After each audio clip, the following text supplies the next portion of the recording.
आज हम बीए के 5वें चैप्टर कर्मचारी व्यवस्था के बारे में पढ़ेंगे।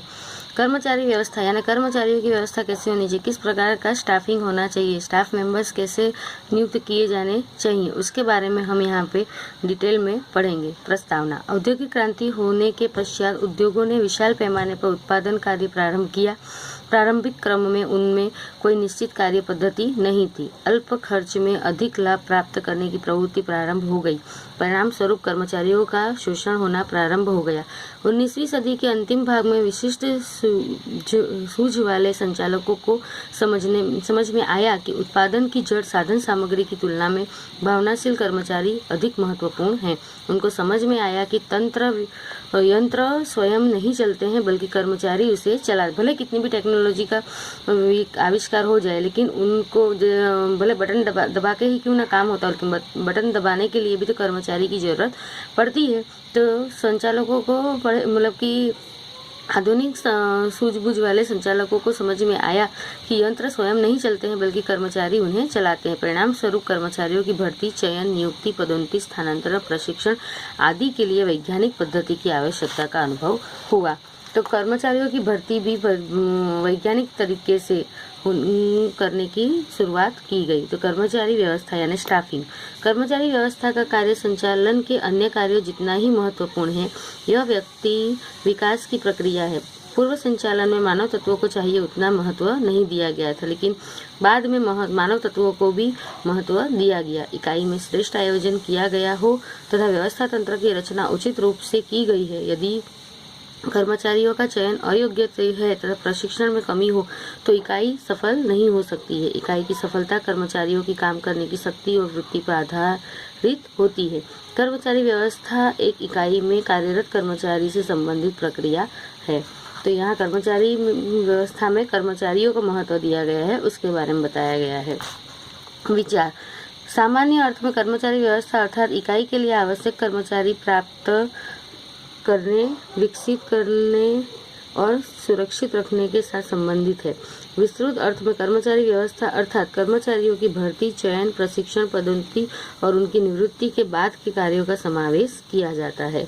तो यहाँ पे कर्मचारी व्यवस्था के बारे में बताया गया है कि कर्मचारी व्यवस्था को विस्तृत में कर्मचारी व्यवस्था अर्थात कर्मचारियों की भर्ती, चयन, प्रशिक्षण, पदोन्नति और उनकी निवृत्ति के बाद के कार्यों का समावेश किया जाता है। लक्षण। संचालन का महत्वपूर्ण कार्य। संचालन के अन्य कार्य जैसे आयोजन, व्यवस्था तंत्र, मार्गदर्शन, संकलन और नियंत्रण की तरह कर्मचारी व्यवस्था भी संचालन का एक महत्वपूर्ण कार्य है। संचालन का महत्वपूर्ण कार्य में कर्मचारी व्यवस्था भी उसे एक महत्वपूर्ण कार्य बताया गया है कि जिस तरीके से संचालन के अन्य कार्य में जैसे व्यवस्था, आयोजन, व्यवस्था तंत्र, मार्गदर्शन, संकलन और नियंत्रण की तरह ही कर्मचारी व्यवस्था को भी संचालन का महत्वपूर्ण कार्य बताया गया है। स्थायी प्रक्रिया। कर्मचारी बिना इकाई का अस्तित्व संभव नहीं है। इकाई की प्रवृत्तियां जब तक गतिशील रहेंगी तब तक कर्मचारी रहेंगे और कर्मचारी व्यवस्था का अस्तित्व भी रहेगा। इसीलिए कर्मचारी व्यवस्था स्थायी प्रक्रिया है। मानव संबंधों के साथ संबंध। कर्मचारी व्यवस्था का उद्देश्य योग्य कर्मचारी प्राप्त करके उनका इकाई में श्रेष्ठतम उपयोग करना है। कर्मचारी उत्पादन का एकमात्र जीवन साधन है। उसमें भावना और स्वाभिमान है। उसमें उसके साथ मानवतापूर्ण व्यवहार अपेक्षित है, क्योंकि वह मानव के साथ संबंधित होता है। मानव संबंधों के साथ संबंधित होते हैं क्योंकि वो कोई मशीनरी नहीं है कि जिसको कोई फीलिंग्स नहीं, कोई अनुभव नहीं है। तो मानव के साथ, कर्मचारियों के साथ मानवतापूर्ण व्यवहार करना जरूरी है। अब है प्रवृत्तियां गतिशील होती हैं। योग्य कर्मचारी व्यवस्था के कारण इकाई का प्रत्येक प्रवृत्ति गतिशील होती है।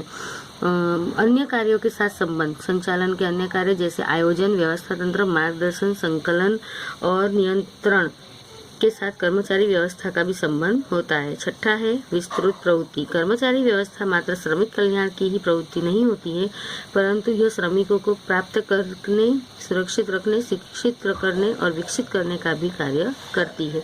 क्योंकि कर्मचारियों को प्राप्त करना, उन्हें सुरक्षित रखना, उन्हें शिक्षित करना, उन्हें विकसित करना, यानी उनका डेवलप करना, उन्हें ट्रेनिंग देना, उनकी सेफ्टी करना, ये सारी चीज़ें इसमें विस्तृत रूप से प्रवृत्ति होती है। पूंजी खर्च, कर्मचारियों की भर्ती, चयन प्रक्रिया और विकास पर किया गया खर्च व्यवसाय का खर्च न मानकर उसे आवश्यक पूंजी खर्च मानना चाहिए। तो ये थे कर्मचारी व्यवस्था के लक्षण। अब है कर्मचारी व्यवस्था का महत्व।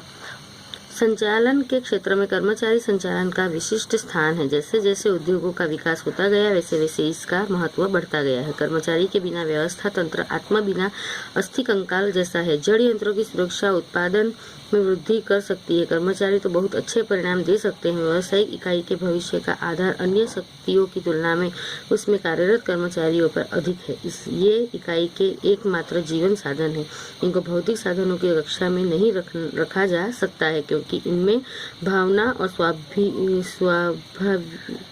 स्वाभिमान है, अलग अलग योग्यता, कुशलता और समझ है। इसीलिए यह कहा गया है कि तुम अपने कर्मचारियों का ध्यान रखो, वे शेष सभी बातों का ध्यान तुम्हारे लिए रखेंगे।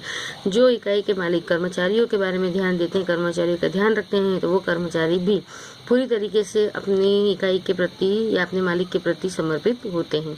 अब है चालक बल। संतुष्ट और कार्यनिष्ठ कर्मचारी इकाई का चालक बल माना जाता है। उत्पादन के अन्य साधनों के साथ कर्मचारी हो तो ही लक्ष्य की प्राप्ति सरलता से होती है।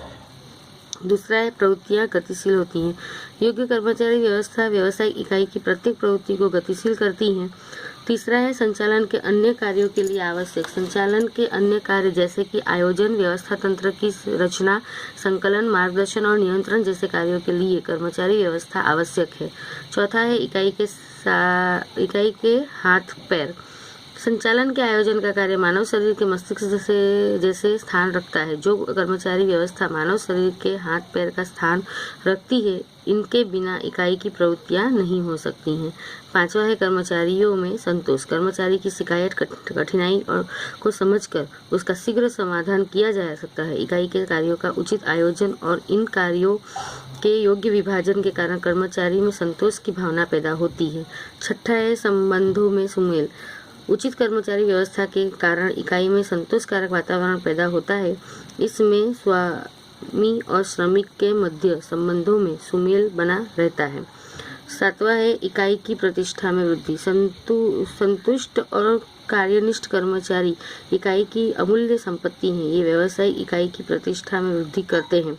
आठवां है सतत गतिशील प्रक्रिया। कर्मचारी के बिना इकाई का अस्तित्व संभव नहीं है। जब तक इकाई की प्रवृत्तियां चलती रहेगी तब तक कर्मचारी रहेंगे और कर्मचारी व्यवस्था का अस्तित्व भी रहेगा। मानव संसाधन संचालन के भाग रूप कर्मचारी व्यवस्था यानी staffing as a part of human resource management.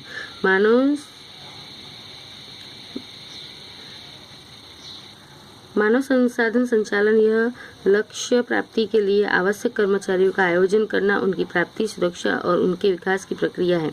इसका विकास कर्मचारी संचालन में से हुआ है। ऐसा कहा जा सकता है कि कर्मचारी संचालन में सामान्य रूप से भर्ती, चयन, प्रशिक्षण जैसी प्रवृत्तियों का समावेश होता है। भौतिक सुख सुविधा में वृद्धि, प्रोत्साहक वेतन प्रथाएं और कर्मचारी कल्याण जैसी प्रवृत्तियों का भी समावेश होता है। भौतिक सुख सुविधा यानी कि उनको आने जाने के लिए ट्रैवलिंग की सुविधा हो, रहने के लिए कॉलोनी की सुविधा हो, बच्चों को पढ़ने के लिए स्कूल की सुविधा, प्रोत्साहन के रूप में, वेतन प्रोत्साहन के रूप में उन्हें बोनस मिलता हो या पदोन्नति मिलती हो। जबकि मानव संसाधन संचालन में कर्मचारी विकास का भी समावेश होता है। इसके पूर्व कर्मचारी व्यवस्था का अर्थ कर्मचारियों को भर्ती करने तक सीमित था, परंतु वर्तमान समय में ज्यादातर इकाइयों में अब कर्मचारी व्यवस्था विभाग को मानव संसाधन विभाग के रूप में जाना जाता है। आज वैश्विक प्रतिस्पर्धा के समय में मानव संसाधन का महत्व खूब बढ़ गया है। प्रत्येक इकाई में उत्पादन के अन्य साधन समान हो तो भी कर्मचारियों की कद्र, कार्य संतोष, कुशलता, वफादारी और सुरक्षा से अच्छे परिणाम प्राप्त हो सकते हैं। मानव संसाधन संचालन के कार्यों को दो भागों में विभाजित किया जा सकता है।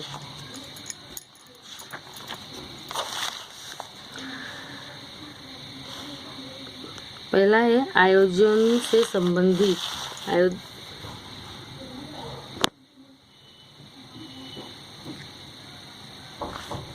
इकाई में आवश्यक कर्मचारियों का आयोजन करना और इकाई के विकास के समय नव नियुक्तियों को उनमें वृद्धि करना। तो आयोजन से संबंधित बातों में पहला है ये कर्मचारियों का आयोजन करना और उनके विकास के समय नवनियुक्तियों को उनमें वृद्धि करना। समय संयोग और परिस्थिति अनुसार जहां आवश्यक हो वहां सावधानी पूर्वक योग्य कर्मचारियों की संख्या में कमी करना। प्रत्येक कर्मचारियों को उनकी योग्यता अनुसार योग्य स्थल पर कार्य सौंपना। कर्मचारियों को सतत कार्यशील रखकर उनके कार्य संबंधी ज्ञान में वृद्धि करना। दूसरा है प्रतिफल और विकास संबंधी बातें। आवश्यकता हो वहां कर्मचारियों को प्रशिक्षण देने की व्यवस्था करना। कर्मचारी अपने कार्य में विशेषज्ञ बने और उनकी विचार शक्ति में वृद्धि हो ऐसा वातावरण और अवसर प्राप्त करना। कर्मचारियों को योग्यता अनुसार उचित प्रतिफल और लाभ देना। कर्मचारियों की कार्य संबंधी समस्याएं जानकर उनका शीघ्रता से समाधान खोजकर उनका अमल करना। इस तरीके से मानव संसाधन संचालन में कर्मचारियों को उत्पादन साधन नहीं बल्कि उसमें भी विशेष एक मानव के रूप में स्वीकार किया गया है। इसमें संचालन के कार्यों को और सिद्धांतों को अपनाया गया है और जिससे स्थायी कर्मचारी दल खड़ा किया जा सकता है। कर्मचारी स्थानांतरण की दर में कमी होती है। कर्मचारियों की कार्यक्षमता और कार्य संतोष में वृद्धि होती है। इस प्रकार कर्मचारियों के उद्देश्य और व्यावसायिक उद्देश्यों दोनों प्राप्त किए जा सकते हैं। तो कर्मचारियों को संतुष्टि रहती है तो कर्मचारी एक जगह से दूसरी जगह पे फटाफट अपनी जॉब छोड़ के जाते नहीं हैं। मालिक के बारे में सोचते हैं, उनके भविष्य के बारे में, उनके नुकसान के बारे में सोचते हैं। तो इस कर्मचारियों को कार्य संबंधी समस्याएं समझ कर उन्हें शीघ्रता से उसका निराकरण करना चाहिए। जो कर्मचारी जिस लायक हो उसे उस पद पर नियुक्त करना चाहिए। तो इस तरीके से आयोजन संबंधी बातें और प्रतिफल और विकास संबंधी बातें यहाँ पर कर्मचारियों के बारे में सोचा जाता है। तो आगे के टॉपिक में हम अगले वीडियो में समझेंगे।